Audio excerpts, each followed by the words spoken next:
Hey guys, Todd with Vapor Hunting Technologies. We are here today to demonstrate one of our favorite things to do with our wet blast or dry blast cabinets, and that's rust removal.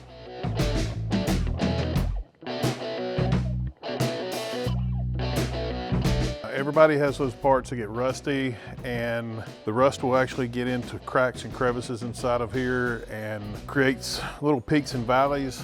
But we're going to show you today half of this with dry blast and half of this with wet, what type of finish you can get to restore these parts and get them back to where you can use them again. So with that said, let's start with our dry blast cabinet. All right, so we've dry blasted just half of this, and you can see that rust is completely removed, it's gone. We even went in, you can see where it's still rusted here, and we just briefly ran around here, just knocking all of that rust back off. Pretty decent job. Texture's not quite as smooth as I would have hoped for, but we're gonna try the same thing in our wet blast and see what we can get out of that. So, okay, so now we put this part into our wet blast. I don't know if you can see the finish on the camera, but you have a shinier, smoother finish on that wet blast side. Total discoloration in here where the original has been beaten down a little bit, but you've actually got a much smoother finish here on the sides. As far as removing rust, wet blast or dry blast, whichever direction you want to go, the wet blast is actually going to get into any peaks and valleys and clean out all of the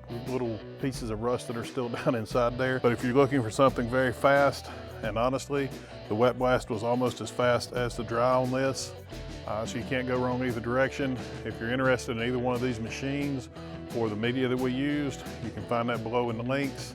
If you have any questions, give us a call. Phone number is 828-202-5563. Thanks for watching.